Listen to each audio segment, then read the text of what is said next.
ദൈവത്തിന്റെ പരിശുദ്ധ നാമം വാഴ്ത്തപ്പെടുമാറാകട്ടെ. ഏറെ വർഷമായിട്ട് തൃശ്ശൂരുമായിട്ട് ബന്ധമുണ്ട്. എങ്കിലും ആദ്യമായിട്ടാണ് സിയോനസഭയുടെ ഞായറാഴ്ചയുള്ള ആരാധനയിൽ സംബന്ധിക്കാനായിട്ട് ഇങ്ങനൊരു അവസരം ലഭിക്കുന്നത്.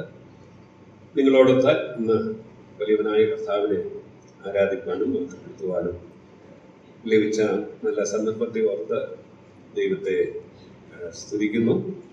ഞാൻ തൃശ്ശൂരുമായിട്ട് പരിചയമുണ്ടെന്ന് പറഞ്ഞത് ഞാൻ ഏകോപത്തിൽ ഏറെ വർഷങ്ങളായിട്ട് പഠിപ്പിക്കാനായിട്ട് കടന്നു വരുന്നുണ്ട്. ആ നിലയിൽ ആണ് തൃശ്ശൂർ മിക്കപ്പോഴും വരുവാൻ ഇടയാകുന്നത്.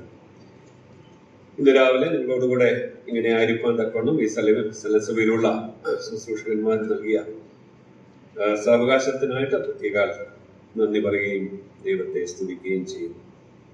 പ്രാരംഭത്തിൽ ഇവിടെ ഓർപ്പിച്ചതുപോലെ ഞാൻ റാന്നി ചേത്തക്കൽ സ്വദേശിയാണ്. ചേത്തക്കാർക്ക് ഇവിടെ ഉണ്ട്. അവിടെ ഉള്ള സഭയിൽ കർത്താവിനെ ആരാധിക്കുന്നു. മാത്രമല്ല ഞങ്ങൾ പ്രവർത്തിച്ച് ഉള്ളതായിട്ടുള്ള ഒരു സ്ഥലസഭ ചങ്ങനാശ്ശേരിക്കടുത്തുണ്ട്. അവിടെയും പോയി ശുശ്രൂഷിപ്പാനായിട്ട് ദൈവം സഹായിച്ചുകൊണ്ടിരിക്കുന്നു. ദൈവത്തിന്റെ കൃപയാൽ കുടുംബമായിട്ട് ഞങ്ങളെയും ദൈവം പരിപാലിക്കുന്നു.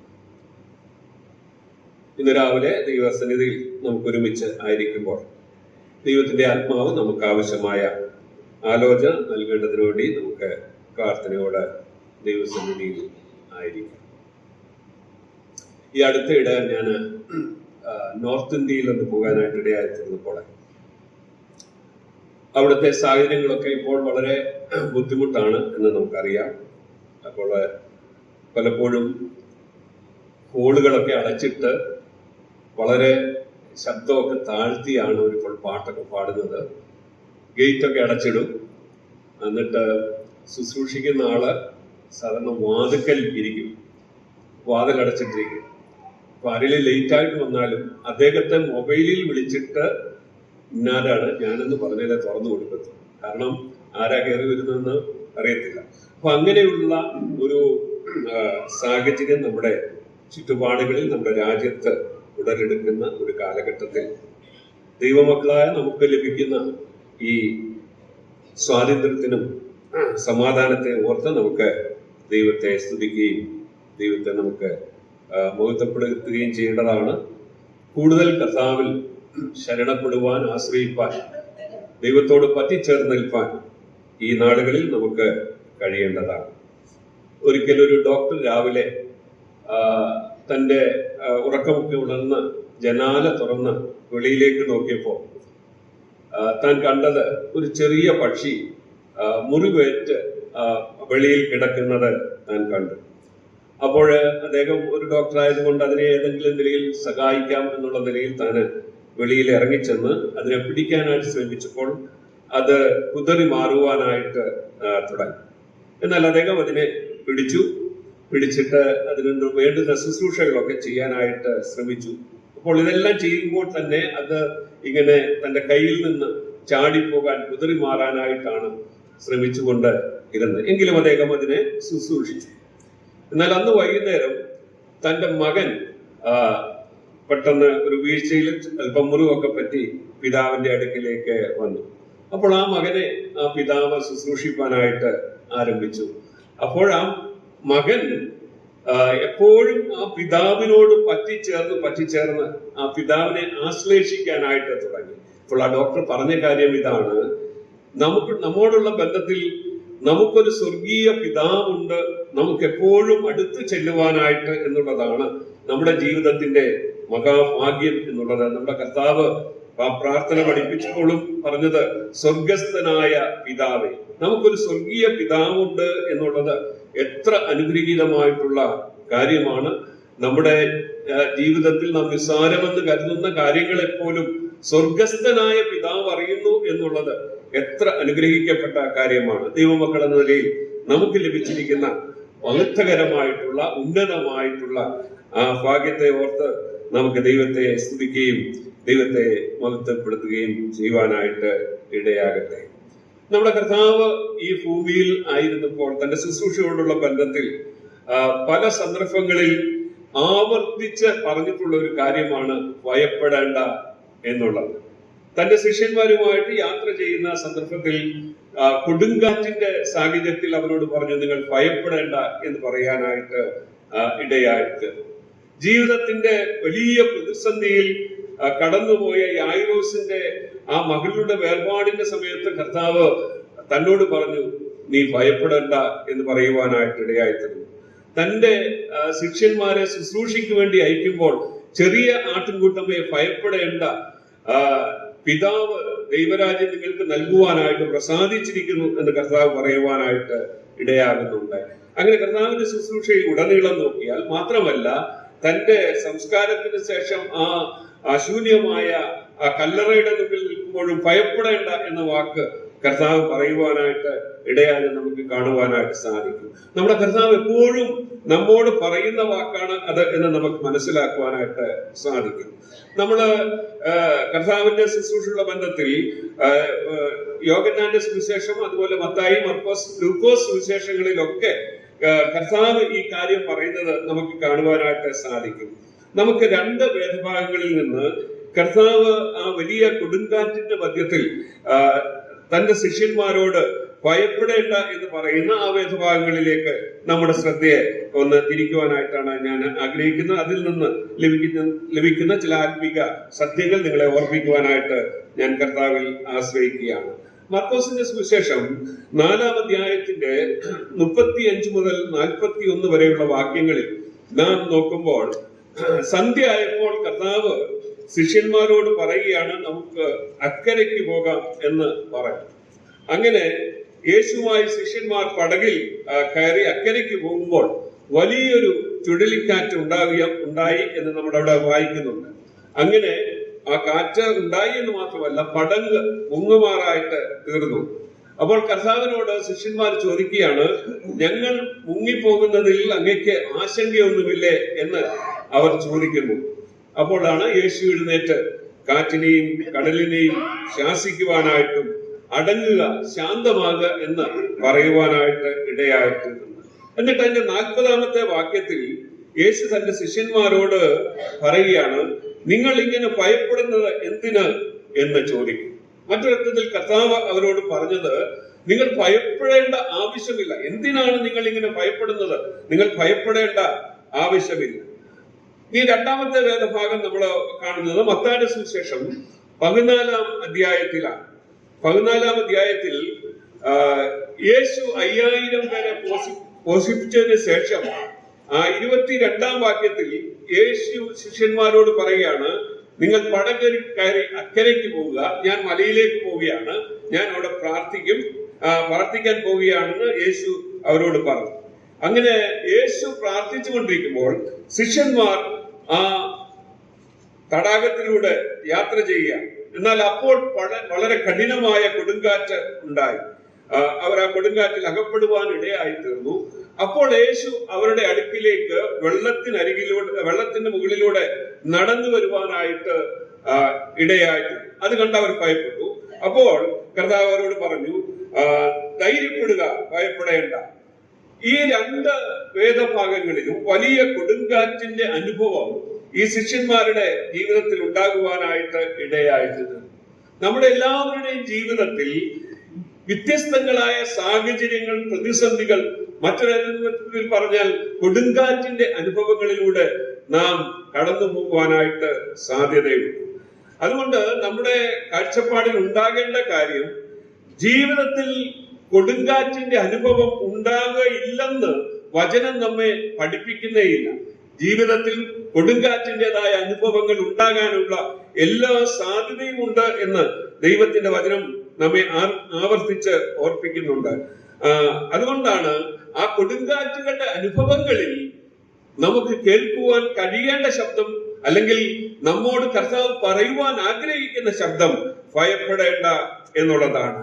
അതുകൊണ്ട് ആ കൊടുങ്കാറ്റുകളുടെ മധ്യത്തിൽ ഭയപ്പെടേണ്ട എന്ന് പറയുമ്പോൾ നമുക്ക് വളരെ ധൈര്യം ലഭിക്കുവാനായിട്ട് ഇടയായിട്ട് തീരും. ഈ ഭാഗത്ത് നിന്ന് 4 കാര്യങ്ങൾ നിങ്ങളുടെ ശ്രദ്ധയിലേക്ക് കൊണ്ടുവരാനായിട്ടാണ് ഞാൻ ആഗ്രഹിക്കുന്നത്. ഈ രണ്ട് വേദഭാഗങ്ങൾ ഒരുമിച്ച് നമ്മൾ ശ്രദ്ധിക്കുമ്പോൾ, അതായത് മർക്കോസിന്റെ സുവിശേഷവും മത്തായിയുടെ സുവിശേഷത്തിൽ നാം പറഞ്ഞ 4-ാം അധ്യായത്തിലും 14-ാം അധ്യായത്തിലുമുള്ള ആ രണ്ട് കൊടുങ്കാറ്റുകളെ കുറിച്ച് നാം ശ്രദ്ധിക്കുമ്പോൾ നമുക്ക് 4 കാര്യങ്ങൾ അവിടെ നിന്ന് മനസ്സിലാക്കുവാനായിട്ട് സാധിക്കും. ഒന്ന്, കൊടുങ്കാറ്റെന്ന യാഥാർത്ഥ്യം, റിയാലിറ്റി ഓഫ് ദ സ്റ്റോം, കൊടുങ്കാറ്റെന്ന യാഥാർത്ഥ്യം. 2, കൊടുങ്കാറ്റിനുള്ള നമ്മുടെ പ്രതികരണം, അവർ റെസ്പോൺസസ് ടു ദ സ്റ്റോം. 3-ാമത്തെ കാര്യം, ഈ കൊടുങ്കാറ്റുകളുടെ മധ്യത്തിൽ നാം ചോദിക്കുന്ന അല്ലെങ്കിൽ അതിന്റെ കാരണം എന്താണ്, what was the reason for the storm. 4-ാമതായിട്ട് ഈ വേദഭാഗം നമ്മെ ഓർപ്പിക്കുന്ന കാര്യം, ഇതിന്റെ എല്ലാം മധ്യത്തിൽ യേശു സകലത്തിനും അധിപതിയാണ് എന്നുള്ളത് നമ്മെ ഓർപ്പിക്കുന്നു. Jesus reign over every storm എന്നുള്ളതാണ്. Reality of storm, our responses in the storm, reasons for the storm, Jesus who reigns over every storm. പ്രാരംഭമായി നമുക്ക് എന്താണ് ഈ കൊടുങ്കാറ്റിന്റെ യാഥാർത്ഥ്യം എന്ന് നമുക്ക് നോക്കാം.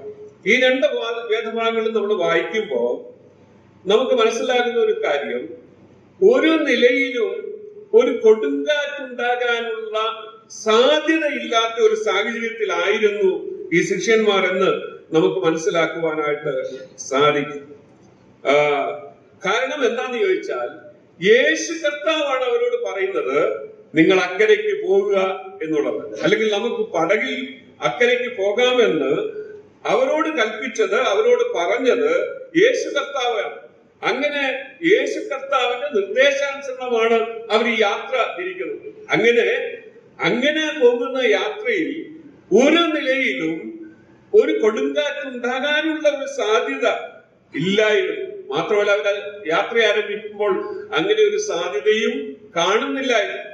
തീർച്ചയായിട്ടും നമുക്കറിയാം, കടലോ അല്ലെങ്കിൽ തടാകവുമായിട്ടൊക്കെ വളരെ ബന്ധമുള്ളതായിരുന്നു ഈ ശിഷ്യന്മാർ.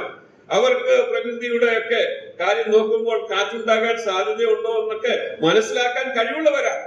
എന്നാൽ അവരെ യാത്ര തിരിക്കുമ്പോൾ അതിന് യാതൊരു സാധ്യതയും അവിടെ ഇല്ലായിരുന്നു.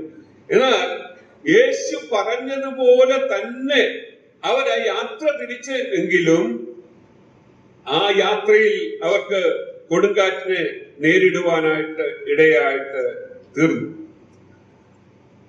വലിയൊരു കൊടുങ്കാറ്റ് അവർക്ക് അഭിമുഖീകരിക്കുവാനായിട്ട് ഇടയായി തീർന്നു എന്ന് നമുക്ക് അവിടെ കാണുവാനായിട്ട് സാധിക്കും. നമ്മൾ മനസ്സിലാക്കേണ്ട കാര്യം, ഈ ശിഷ്യന്മാരിൽ കടന്നു പോകുന്ന ഇപ്പോഴത്തെ അവസ്ഥ, ആ പടകിൽ അവർ യാത്ര ചെയ്യുന്നത്, അവർ ദൈവശബ്ദം കേട്ട് ദൈവത്തിന്റെ ഹിതത്തിലുള്ള യാത്രയിലാണ് അവർ. അതേപടി കർത്താവിനെ അനുസരിച്ച് മറ്റൊന്നും തിരിച്ചു ചോദിക്കുന്നില്ല. കർത്താവ് പറഞ്ഞു നമുക്ക് അക്കരയ്ക്ക് പോകാം, അവർ അതേപടി അതനുസരിച്ച് യാത്ര ചെയ്യുന്നവരായിട്ട് നമുക്ക് അവരെ കാണുവാനായിട്ട് സാധിക്കും. എങ്കിലും ദൈവഹിതത്തിൽ അവർ യാത്ര ചെയ്യുമ്പോഴും അവർക്ക് കൊടുങ്കാറ്റിനെ അഭിമുഖീകരിക്കേണ്ടതായിട്ട് വന്നു എന്ന് നമുക്ക് മനസ്സിലാക്കുവാനായിട്ട് സാധിക്കും. നാം മനസ്സിലാക്കേണ്ട കാര്യം, നാം ദൈവഹിതത്തിൽ ആയിരിക്കുമ്പോൾ തന്നെ നമ്മുടെ ജീവിതത്തിൽ പ്രതിസന്ധികൾ, പ്രതികൂലങ്ങൾ, പ്രയാസങ്ങൾ ഉണ്ടാകാനുള്ള സാധ്യത വേദപുസ്തകം നമ്മെ ഓർപ്പിക്കുന്നുണ്ട്. നാം ദൈവഹിതത്തിൽ ആയതുകൊണ്ട് നമ്മുടെ ജീവിതത്തിൽ പ്രതിസന്ധികൾ ഉണ്ടാകുകയില്ല എന്ന് വേദപുസ്തകം നമ്മെ പഠിപ്പിക്കുന്നില്ല. 2-ാമത്തെ കാര്യം, അവരൊരിക്കലും പ്രതീക്ഷിക്കാത്ത, അപ്രതീക്ഷിതമായ, അൺഎക്സ്പെക്റ്റഡ് ആയിട്ടുള്ള ഒരു കാറ്റായിരുന്നു എന്ന് നമുക്ക് കാണുവാനായിട്ട് സാധിക്കും. ഈ 2 വേദഭാഗങ്ങളും നമുക്ക് വായിക്കുമ്പോൾ നമുക്ക് മനസ്സിലാകുന്നത്, ഒരു വേദഭാഗത്ത് മർക്കോസിന്റെ സുവിശേഷത്തിൽ യേശു പടകിൽ തന്നെ ഉണ്ടായിരുന്നു, പടകിൽ ഉറങ്ങുകയായിരുന്നു. മത്തായിയുടെ സുവിശേഷത്തിൽ നമ്മൾ വായിക്കുന്നത് യേശു അവരുടെ അടുക്കലേക്ക് നടന്നു വരുന്നത് നമ്മെ കാണിക്കുന്നുണ്ട്. ഓക്കെ, അപ്പോ ഇങ്ങനെ ഒരു കാര്യം അപ്രതീക്ഷിതമായി അവരുടെ ജീവിതത്തിൽ ഉണ്ടായി എന്നുള്ളത് അവരെ സംബന്ധിച്ചിടത്തോളം അത്ഭുതപ്പെടുത്തുന്ന ഒരു കാര്യമായിരുന്നു. ഇങ്ങനെ ജീവിതത്തിൽ യേശു കൂടെയുള്ളപ്പോഴും അപ്രതീക്ഷിതമായി പ്രതിസന്ധികൾ ഉണ്ടാകാനുള്ള സാധ്യതയുണ്ട് എന്ന് നമുക്ക് അവിടെ നിന്ന് മനസ്സിലാക്കുവാനായിട്ട് സാധിക്കും. എന്നാൽ പലപ്പോഴും വിശ്വാസികളായ നമുക്ക് സംഭവിക്കുന്ന കാര്യം, അപ്രതീക്ഷിതമായ കാര്യങ്ങൾ നമ്മുടെ ജീവിതത്തിൽ സംഭവിക്കുമ്പോൾ നാം അതിനെ ചോദ്യം ചെയ്യുകയും വിശ്വാസത്തിൽ നിന്ന് വിട്ടുപോകുകയും ചെയ്യുന്ന അവസ്ഥ ഉണ്ടാകാം. ഒരുപക്ഷെ ചിലരെ സംബന്ധിച്ചിടത്തോളം ജീവിതം തന്നെ അവസാനിപ്പിക്കുന്ന അവസ്ഥ ഉണ്ടാകാറുണ്ട്. നമ്മുടെ ഇടയിലൊന്നും അധികം ഇല്ലെങ്കിലും ഈ ചിലയിടങ്ങളിലെങ്കിലും ആത്മഹത്യകൾ ഈ നാടുകളിൽ സംഭവിക്കുന്നുണ്ട് എന്നുള്ളത് നമുക്ക് കാണുവാനായിട്ട് സാധിക്കും. അടുത്തിടെ ഒരു സലസഭയിലെ ഒരു സഹോദരൻ എന്നോട് പറഞ്ഞു, ആ സലസഭയിലെ ഒരു വിധവയായ സഹോദരിക്ക് മറ്റ് സാമ്പത്തികമായ കാര്യങ്ങളിൽ മറ്റൊരു സഹോദരനിൽ നിന്ന് ചില പ്രയാസങ്ങളൊക്കെ ഉണ്ടായി. അപ്പോൾ സഭയിലെ ചുമതലപ്പെട്ടവരുടെ അടുക്കല് ആ സഹോദരി വന്ന ആ കാര്യമൊക്കെ പറഞ്ഞു. അപ്പൊ ആ സഹോദരന്മാര് പറഞ്ഞു, ഇത് സാമ്പത്തിക പ്രശ്നമല്ല, ഞങ്ങൾ എന്താ ചെയ്യുക എന്നൊക്കെ പറഞ്ഞപ്പോ ആ സഹോദരി അടുത്ത വാക്കിൽ പറഞ്ഞത്, ഞാൻ ആത്മഹത്യ ചെയ്താൽ നിങ്ങൾ എന്തോ ചെയ്യും എന്ന് ചോദിച്ചു. ആത്മഹത്യ ചെയ്തില്ല, എങ്കിലും വിശ്വാസിയായ ഒരു സഹോദരിയുടെ മനസ്സിൽ പെട്ടെന്ന് ഉണ്ടായ ആ എന്താ പറയുക, ഒരു പ്രതിഷേധം പോലെ വന്ന വാക്ക്, ഞാൻ ആത്മഹത്യ ചെയ്താൽ നിങ്ങൾ എന്ത് ചെയ്യും എന്നുള്ളതാണ്. ജീവിതത്തിന്റെ പ്രതിസന്ധികളിൽ അപ്രതീക്ഷിതമായി നേരിടുന്ന കാര്യങ്ങളിൽ പലപ്പോഴും പലരും വിശ്വാസത്തിൽ നിന്ന് വിട്ടുപോകാറുണ്ട്. ചിലര് ആത്മഹത്യയുടെ കാര്യങ്ങളിലേക്ക് ഏർപ്പെടുന്നതൊക്കെ ഈ നാടുകളിൽ നമുക്ക് കാണുവാനായിട്ട് സാധിക്കും. അതുകൊണ്ട് നമ്മൾ ഓർത്തിരിക്കേണ്ട കാര്യം, നാം ദൈവഹിതം ചെയ്യുമ്പോഴും ദൈവ വഴിയിൽ നടക്കുമ്പോഴും നമുക്ക് കൊടുങ്കാറ്റുകളെ ഒരു പക്ഷേ നേരിടേണ്ടതായിട്ട് വരുമെന്നുള്ളത് നമ്മൾ മറന്നു പോകുവാനായിട്ട് ഇടയാകരുത്. ഒരിക്കൽ ക്യാൻസർ ബാധിച്ച ഒരു സഹോദരി അവരുടെ അടുക്കലേക്ക് പ്രാർത്ഥിക്കാനായിട്ട് ദൈവദാസന്മാർ ചെന്നപ്പോ അവര് പറഞ്ഞ വാക്കുകൾ ഞാനിങ്ങനെ കേൾക്കുവാനായിട്ട് ഇടയായിട്ടുണ്ട്. അവർ പറഞ്ഞു, എനിക്ക് ക്യാൻസർ ഉണ്ടെന്ന് ഡോക്ടർമാർ പറഞ്ഞപ്പോൾ എന്റെ മനസ്സിൽ ഞാൻ തീരുമാനിച്ചു ഉറപ്പിച്ച കാര്യം എന്താണെന്ന് ചോദിച്ചാൽ, I never ask to God why. ഇതെന്തുകൊണ്ടാണെന്ന് ഞാൻ ദൈവത്തോട് ഒരിക്കലും ചോദിക്കില്ല. രണ്ടാമതായിട്ട് അവർ പറഞ്ഞത്, ഞാൻ ദൈവത്തെ സ്തുതിക്കും, എന്റെ ഭർത്താവിനോ എന്റെ കുഞ്ഞുങ്ങൾക്കോ ഈ അസുഖം കൊടുക്കാതെ എനിക്ക് തന്നത് കൊണ്ട് ഞാൻ ദൈവത്തെ സ്തുതിക്കും. മാത്രമല്ല, ഞാൻ മരിച്ചാലും ജീവിച്ചാലും ഇത് ദൈവത്തിന്റെ മഹത്വത്തിനായിട്ട് തീരും. നമ്മുടെ ജീവിതത്തിന്റെ പ്രതിസന്ധികളിൽ നമ്മൾ എന്ത് റെസൊല്യൂഷൻ, എന്ത് തീരുമാനമാണ് എടുക്കുന്നത് എന്നുള്ളത് വളരെ പ്രസക്തമായിട്ടുള്ള കാര്യമാണ്. നമ്മളെ പ്രതീക്ഷിക്കാത്ത അപ്രതീക്ഷിതമായിട്ടുള്ള നിലയിൽ കാര്യങ്ങൾ സംഭവിക്കുമ്പോൾ നമുക്ക് ദൈവത്തോട് പറ്റി നിൽക്കുവാനായിട്ട് സാധിക്കുന്നുണ്ടോ എന്ന് നാം പരിശോധിക്കുവാനായിട്ട് നമുക്ക് ഇടയായിട്ട് തീരണം. നമ്മുടെ ജീവിതത്തിൽ നാം ദൈവഹിതത്തിലായിരിക്കുമ്പോൾ, ഒരുപക്ഷെ ദൈവ വഴിയിൽ നടക്കുമ്പോൾ തന്നെ ജീവിതത്തിന്റെ കൊടുങ്കാറ്റുകളെ ഒരുപക്ഷെ നമുക്ക് അഭിമുഖീകരിക്കേണ്ടതായിട്ടുള്ള വരും എന്ന് നാം മറന്നു പോകും. എന്നാൽ ദൈവം, കർത്താവ് നമ്മളോട് പറയുന്നത്, നീ തീയിൽ കൂടെ നടന്നാലും വെന്ത് പോകുകയില്ല, വെള്ളത്തിൽ കൂടി നടന്നാലും അത് നിന്റെ മേൽ കവിയുകയില്ല എന്ന് കർത്താവ് പറയും. പക്ഷേ വചനം പറയുന്നില്ല നീ തീയിൽ കൂടെ കടക്കുകയില്ല എന്ന് പറയുന്നില്ല, നിന്റെ മേൽ വെള്ളം വരത്തില്ല എന്ന് ദൈവവചനം പറയുന്നില്ല. എന്നാൽ അങ്ങനെയുള്ള സന്ദർഭങ്ങളിലും ഞാൻ നിങ്ങളെ ഒന്നാളും ഉപേക്ഷിക്കുകയില്ല, ഞാൻ എല്ലായ്പ്പോഴും നിങ്ങളോട് കൂടെ ഉണ്ട് എന്നുള്ള കർത്താവിന്റെ വാക്ക് നമുക്ക് ഓർക്കുവാനായിട്ട് സാധിക്കും. ഇത് കൊടുങ്കാറ്റുകളെ പറ്റിയുള്ള ഒരു യാഥാർത്ഥ്യമായിട്ട് നമുക്ക് മനസ്സിലാക്കുവാനായിട്ട് സാധിക്കും. മൂന്നാമതായി, കൊടുങ്കാറ്റ് നമ്മളത് വായിക്കുമ്പോൾ അത് വളരെ കഠിനമായ ഒരു കൊടുങ്കാറ്റായിരുന്നു എന്ന് നമുക്ക് മനസ്സിലാക്കുവാനായിട്ട് സാധിക്കും. നമുക്കറിയാം, യേശുവിന്റെ ശിഷ്യന്മാര് വളരെ അനുഭവ സമ്പത്തുള്ളവരായിരുന്നു എന്നുള്ളത് നമുക്കറിയാം. കഴിഞ്ഞ കാലങ്ങളിൽ ഇങ്ങനെ കടലിലൂടെ പോയപ്പോൾ അനേക കൊടുങ്കാറ്റുകളെ അവര് നേരിട്ടവരാണ്. എന്നാൽ ഈ കൊടുങ്കാറ്റ് അവരുടെ പ്രതീക്ഷയ്ക്ക് വിപരീതമായിട്ട് വളരെ കഠിനമായ കൊടുങ്കാറ്റായിരുന്നു എന്ന് നമുക്ക് കാണുവാനായിട്ട് സാധിക്കും. നാലാമതായിട്ട്, ഈ കൊടുങ്കാറ്റ് അവരുടെ ധൈര്യം കെടുത്തിക്കളയുന്ന കൊടുങ്കാറ്റായിരുന്നു എന്ന് നമുക്ക് മനസ്സിലാക്കുവാൻ സാധിക്കും. അതുകൊണ്ടാണ് യേശുവിനെ ശിഷ്യന്മാർ ഉണർത്തിയത്. അവര് പെട്ടെന്ന് യേശുവിനെ ഉണർത്തിയതല്ല, അവർക്ക് ശ്രമങ്ങളൊക്കെ നടത്തി കാണും, അതിനെ ആ പ്രതികൂലമായ ആ സാഹചര്യത്തെ പ്രതികൂല സാഹചര്യത്തിൽ നിന്ന് രക്ഷപ്പെടാൻ അവർ ശ്രമിച്ചു കാണും. എന്നാൽ അതവർക്ക് സാധ്യമല്ലാതെ വന്നപ്പോൾ അവർ യേശുവിനെ ഉണർത്തുവാനായിട്ട് ഇടയായിട്ട് തങ്ങൾക്ക് കഴിയുന്നതെല്ലാം അവർ ശ്രമിച്ചു കാണും.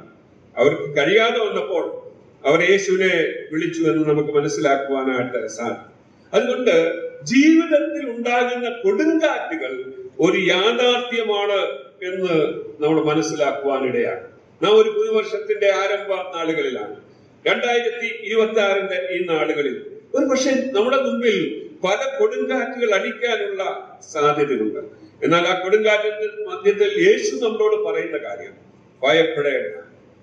അതുകൊണ്ട് ആ ഭയപ്പെടേണ്ട എന്നുള്ള ആ വാക്ക് നമ്മുടെ ജീവിതത്തിന്റെ യാത്രയിൽ എപ്പോഴും ഓർത്തിരിക്കാനായിട്ട് നമുക്ക് സാധിക്കേണ്ടതാണ്.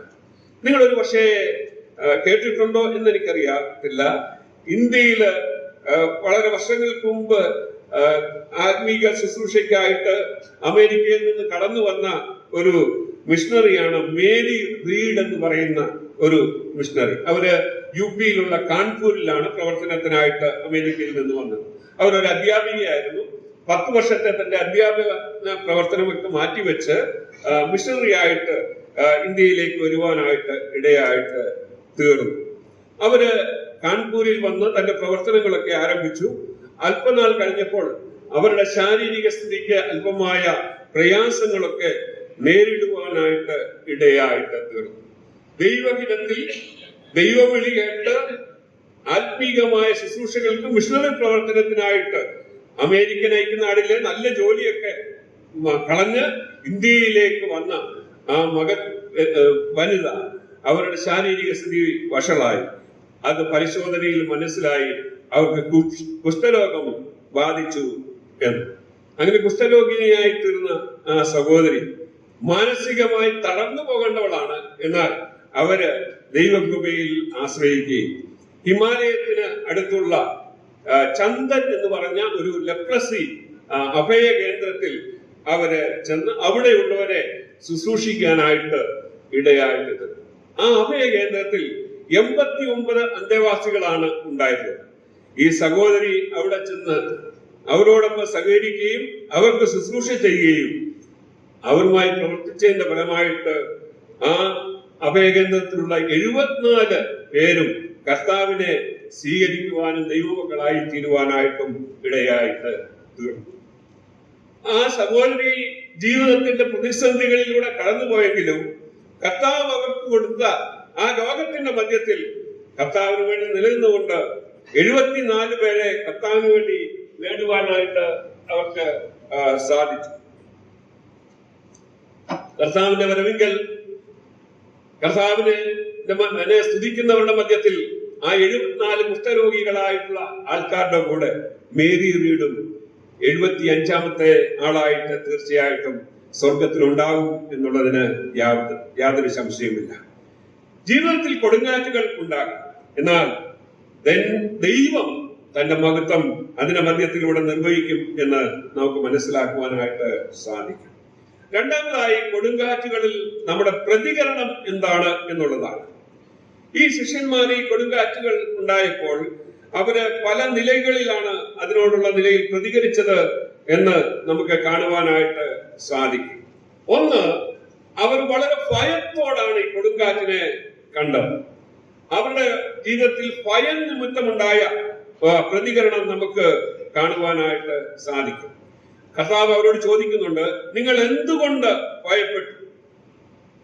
ഓരോ ദൈവപൈതലിന്റെയും ജീവിതത്തിന്റെ വലിയ പോരാട്ടം എന്നുള്ളത് ഈ ഭയം. മറ്റൊരർത്ഥത്തിൽ പറഞ്ഞാൽ ശത്രുവായ സാത്താൻ ദൈവമക്കൾക്കെതിരെ പ്രയോഗിക്കുന്ന വലിയൊരു ആയുധം എന്താണെന്ന് ചോദിച്ചാൽ ഭയം ആണ്. നമുക്ക് ഏലിയാവിന്റെ ജീവിതം എല്ലാവർക്കും വളരെ പരിചിതമാണല്ലോ.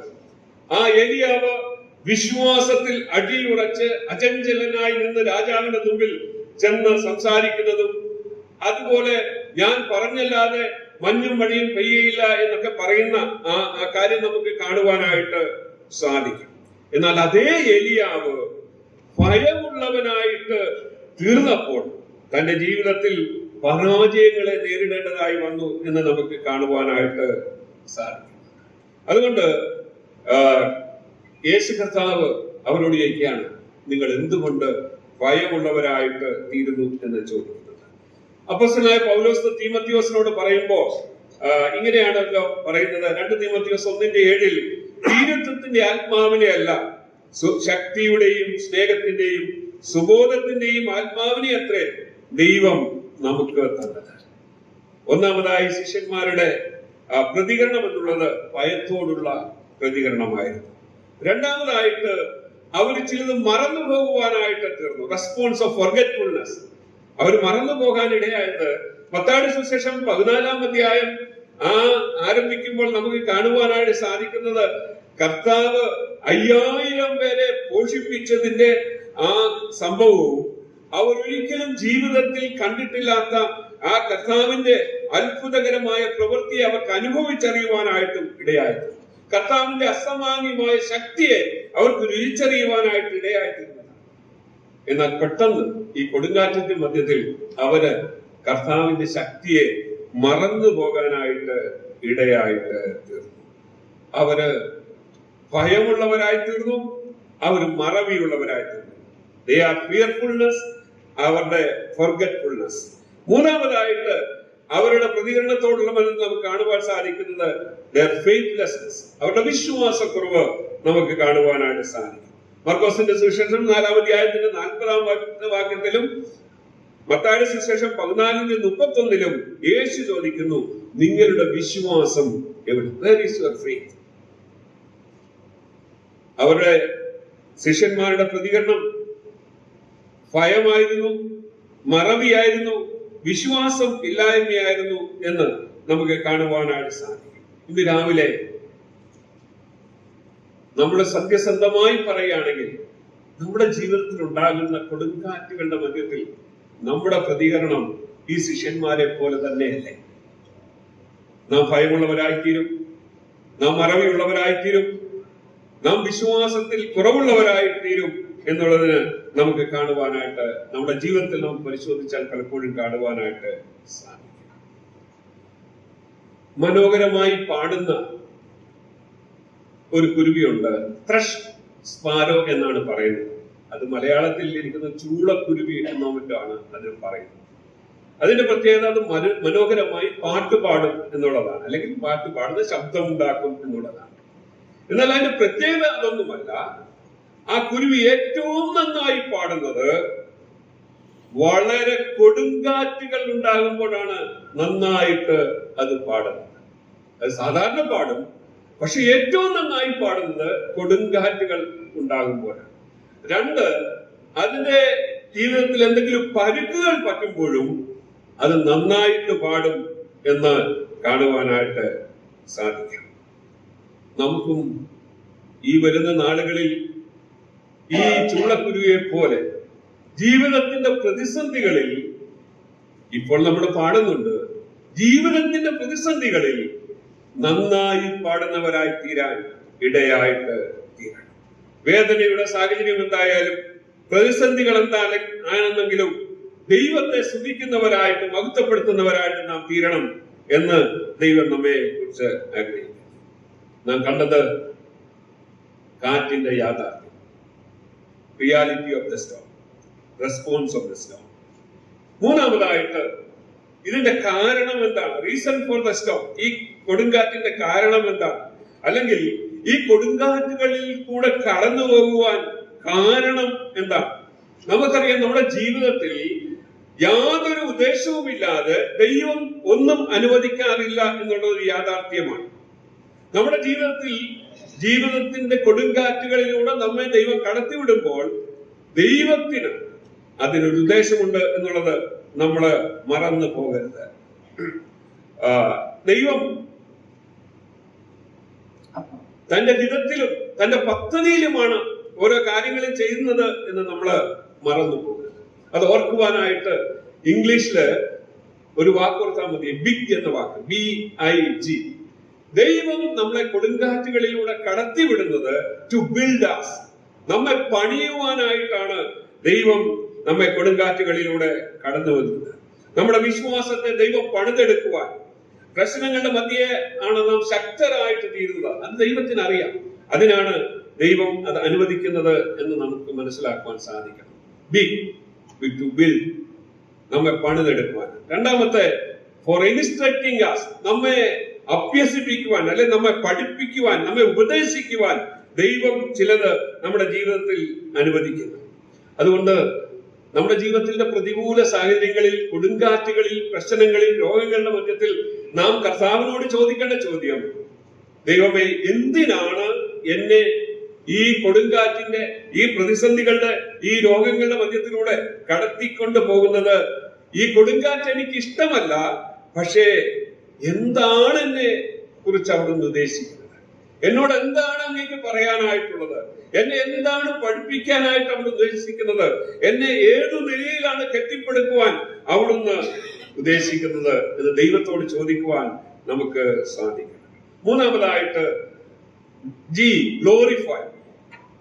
ദൈവത്തിന്റെ മറ്റൊരു പദ്ധതി നമ്മുടെ ജീവിതത്തിന്റെ എന്തെല്ലാം സംഭവിക്കുമ്പോഴും തന്റെ മഹത്വം അതിലൂടെ ഉണ്ടാകണം എന്ന് ദൈവം ആഗ്രഹിക്കുന്നു.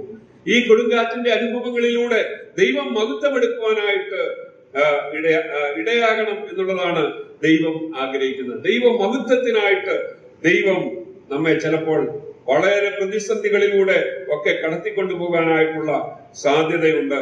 അത് ദൈവത്തിന്റെ പദ്ധതിയാണെന്നുള്ളത് നമ്മൾ മനസ്സിലാക്കുവാനായിട്ട് ഇടയായിട്ട് തീരും. ജോൺ വെസ്ലി എന്ന ദൈവദാസനെ കുറിച്ച് നമുക്ക് കേട്ടിട്ടുണ്ട്. ജോൺ വെസ്ലി ആദ്യ കാലങ്ങളിൽ ഒരു ആംഗ്ലിക്കൻ പുരോഹിതനായിരുന്നു. അപ്പൊ അങ്ങനെ ആംഗ്ലിക്കൻ പുരോഹിതനായിരുന്ന സമയത്ത് അദ്ദേഹത്തിനെ ഒരു മിഷണറി ദൗത്യത്തിന് വേണ്ടി അയച്ചു. അങ്ങനെ താന് കപ്പലിൽ യാത്ര ചെയ്യുന്ന സന്ദർഭത്തിൽ ആ കപ്പലിൽ കുറെ മൊറോവിയൻ മിഷണറിമാരും ഉണ്ടായിരുന്നു. അവർ പോകുന്ന സമയത്ത് ഈ കപ്പലിൽ വളരെ പ്രതികൂലമായ കാറ്റടിച്ചു. അങ്ങനെ ആ കാറ്റടിച്ച സമയത്ത് ജോൺ വെസ്ലി വല്ലാതെ ഭയന്നു പോയി. താൻ മരിച്ചു പോകുമെന്നുള്ള ആ മരണഭയം തനിക്കുണ്ടായി. എന്നാൽ ആ കപ്പലിൽ ഉണ്ടായിരുന്ന മൊറേവിയൻ മിഷണറിമാര് ആ സമയത്ത് ദൈവത്തെ പാടി സ്തുതിച്ചു കൊണ്ടിരുന്നു എന്ന് മാത്രമല്ല, അവര് ആ കപ്പലിലുള്ള മറ്റുള്ളവരോട് സുവിശേഷം പറയുവാനായിട്ട് തുടങ്ങി. അവരോട് ചോദിച്ചു, നിങ്ങൾ യേശുവിനെ സ്വീകരിച്ചിട്ടുണ്ടോ? ഒരു പക്ഷേ ഈ കപ്പൽ തകർന്ന് നിങ്ങൾ മരിച്ചു പോയാൽ നിങ്ങളുടെ നിത്യത എവിടെയായിരിക്കും എന്നൊക്കെ പറഞ്ഞ് അവരോട് സുവിശേഷം അറിയിക്കുവാനായിട്ടും ഇടയായിട്ട് തീർന്നു. ഇത് ഈ ജോൺ വെസ്ലിയുടെ ഹൃദയത്തെ വല്ലാതെ ആഘാതം ഏൽപ്പിച്ചു. ആ യാത്രയൊക്കെ കഴിഞ്ഞ് അദ്ദേഹം തിരിച്ചു വന്നപ്പോൾ ഒരു മൊറേവിയൻ മിഷണറി ലീഡറോട് ചോദിച്ചു, ഞാൻ ഇങ്ങനെ യാത്ര ചെയ്തപ്പോ നിങ്ങളുടെ മിഷണറിമാരൊക്കെ ഭയമില്ലാതെ പാടുകയും ആ സുവിശേഷമൊക്കെ അറിയിച്ചുകൊണ്ടിരുന്നു, എന്താണ് അതിന് കാരണം എന്ന് ചോദിച്ചു. അപ്പോൾ ഈ മൊറേവിയൻ മിഷണറി ലീഡർ അദ്ദേഹത്തോട് പറഞ്ഞു, യഥാർത്ഥമായി രക്ഷിക്കപ്പെട്ടിരിക്കുന്നവർക്ക് രണ്ട് പ്രത്യേകതകൾ ഉണ്ട്. ഒന്ന്, അവർ പാപത്തെ വെറുക്കുന്നു. യഥാർത്ഥമായി രക്ഷിക്കപ്പെട്ട ഒരു വ്യക്തി പാപത്തെ വെറുക്കും. മാത്രമല്ല, ജീവിതത്തിന്റെ പ്രതികൂല സാഹചര്യങ്ങളിൽ, അനുഭവങ്ങളിൽ ദൈവത്തിന്റെ സാന്നിധ്യം അവര് അനുഭവിച്ച് അറിയുവാനായിട്ട് ഇടയായി. ജോൺ വെസ്ലി പറഞ്ഞു, എനിക്ക് ഈ ദൈവത്തെ അറിയാമെന്ന് തോന്നുന്നില്ല എന്ന് പറഞ്ഞ് അദ്ദേഹം പറഞ്ഞു. പിന്നീട് 2 വർഷത്തിന് ശേഷമാണ് അദ്ദേഹം യഥാർത്ഥമായി രക്ഷിക്കപ്പെടുവാനായിട്ട് ഇടയായിട്ട് തീർന്നത്. നമ്മുടെ ജീവിതത്തിന്റെ എല്ലാ സാഹചര്യങ്ങളിലും ദൈവത്തിന്റെ സാന്നിധ്യം നമുക്ക് അനുഭവിക്കാനായിട്ട് ഇടയായിത്തീരുന്നു. ദൈവത്തിന്റെ സാന്നിധ്യം നമ്മോട് കൂടെ ഉണ്ട് എന്നുള്ളത് നമ്മൾ മറന്നു പോകുവാനായിട്ട് ഇടയായിത്തീരുന്നു. അപ്പൊ നമ്മുടെ ജീവിതത്തിൽ നമ്മെ പണിയുന്നവനായ ഒരു കർത്താവുണ്ട് എന്നുള്ളത് നമ്മൾ മനസ്സിലാക്കണം. നമ്മെ അഭ്യസിപ്പിക്കുന്ന ഒരു കർത്താവുണ്ട്. ദൈവത്തിന്റെ മഹത്വം നമ്മുടെ ജീവിതത്തിലൂടെ വെളിപ്പെടുത്തുന്ന ഒരു കർത്താവുണ്ട് എന്നുള്ളത് നമ്മൾ ഓർക്കുവാനായിട്ട് ഇടയായിട്ട്. ഒരുപക്ഷെ കൊടുങ്കാറ്റുകൾ നമ്മുടെ ജീവിതത്തെ പണിയുവാനായിട്ട് ദൈവം അനുവദിക്കും എന്നുള്ളത് നമ്മൾ മറന്ന് പോകരുത്. നാലാമതായിട്ട്, ഇതിന്റെ എല്ലാം മധ്യത്തിൽ കർത്താവ് ദൈവം വാഴുന്നു എന്നുള്ളതാണ് നമുക്ക് ഓർക്കുവാനായിട്ടുള്ളത്. ഏത് കാറ്റിന്മേലും സർവാധികാരമുള്ളവനാണ് നമ്മുടെ ദൈവം. ആ കാര്യത്തോടുള്ള നമുക്ക് 3 കാര്യങ്ങൾ ഓർക്കുവാനായിട്ട് സാധിക്കും. യേശു കർത്താവ് നമ്മുടെ ഏത് പ്രതികൂല സാഹചര്യങ്ങളിലും അവന്റെ സാന്നിധ്യം നമുക്ക് അനുഭവിക്കാനായിട്ട് ഇടയായിത്തീരും. രണ്ടാമത് നമ്മൾ ഓർക്കുവാനായിട്ട് ഇടയായി തീർന്ന കാര്യം, അവൻ അവരോട് കൂടെ ഉണ്ടായിരുന്നു എന്നുള്ളതാണ്. അവൻ പടകിലുണ്ടായിരുന്നു. അവര് പ്രത്യേക പ്രതിസന്ധിയിൽ കടന്നു പോയപ്പോൾ അവരുടെ അടുക്കിലേക്ക് നടന്നു വരുന്നവനായ കർത്താവിനെ നമുക്ക് കാണുവാനായിട്ട് നമുക്ക് സാധിക്കും. യേശു കർത്താവിന്റെ സാന്നിധ്യം നമുക്ക് എപ്പോഴും ഉണ്ട്. മാത്രമല്ല, ദൈവത്തിന്റെ കർത്താവിന്റെ ശക്തി ഈ കൊടുങ്കാറ്റുകളിൽ പ്രവർത്തിക്കുന്നത് നമുക്ക് കാണുവാനായിട്ട് സാധിക്കും. കർത്താവ് പറഞ്ഞു, എനിക്ക് അസാധ്യമായ കാര്യം എന്തെങ്കിലും, ഞാൻ നിങ്ങളുടെ ദൈവമാണ്, സകലരുടെയും ദൈവമാണ്, എനിക്ക് അസാധ്യമായിട്ടുള്ള കാര്യം എന്ന്. ദൈവമക്കളെ, നമ്മുടെ ജീവിതത്തിന്റെ പ്രതിസന്ധികളിൽ ദൈവത്തിന്റെ സാന്നിധ്യം നമുക്കുണ്ട്. ദൈവത്തിന്റെ ശക്തി നമുക്ക് തിരിച്ചറിയുവാനായിട്ട് ഇടയായിട്ട് നമുക്ക് സാധു സുന്ദർസിംഗിനെ കുറിച്ച് ധാരാളം കഥകൾ നമ്മൾ കേട്ടിട്ടുണ്ട്. ടിബറ്റിൽ താൻ വേല ചെയ്തുകൊണ്ടിരിക്കുന്ന സമയത്ത് തന്നെ അറസ്റ്റ് ചെയ്ത് അവിടുത്തെ ലാമയുടെ മുമ്പിൽ കൊണ്ടാക്കുവാൻ ഇടയായിട്ടുണ്ട്. അങ്ങനെ സാധു സുന്ദർസിംഗിനെ കൊല്ലുവാനായിട്ട് അവർ തീരുമാനിക്കുകയും അങ്ങനെ അദ്ദേഹത്തെ ഒരു ഇങ്ങനെ മനുഷ്യരെ കൊല്ലുവാൻ ഉപയോഗിക്കുന്ന ഒരു കിണറ്റിലേക്ക് തന്നെ തള്ളിയിടുകയും ചെയ്തു. അവിടെ ഈ മനുഷ്യരുടെ എല്ലാം മാംസങ്ങളുടെ പുറത്താണ് അദ്ദേഹത്തിന് നിൽക്കേണ്ടി വന്നത്. എന്നിട്ട് അവർ ആ കിണർ അടച്ചു, കൂരിയിട്ടാണ്, വല്ലാത്ത ദുർഗന്ധമാണ്. അങ്ങനെയുള്ള ഒരു അവസ്ഥയിൽ സാധു സുന്ദർ സിംഗ് 3 ദിവസം കിടക്കേണ്ടതായിരുന്നു.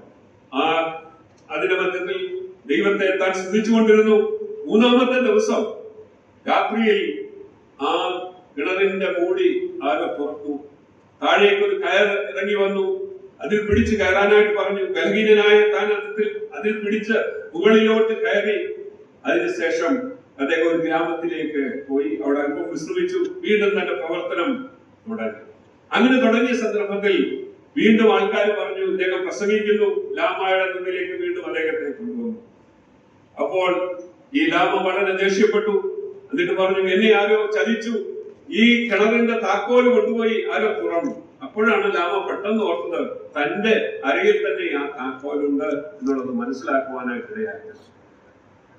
ആരാണ് തന്നെ തുറന്നു വിട്ടതെന്ന് അറിയില്ല. അത് കർത്താവിന്റെ പ്രവൃത്തിയായിരുന്നു. അതിന്റെ മധ്യത്തിൽ ദൈവത്തിന്റെ ശക്തി വെളിപ്പെടുവാൻ ഇടയായി തീർന്നു.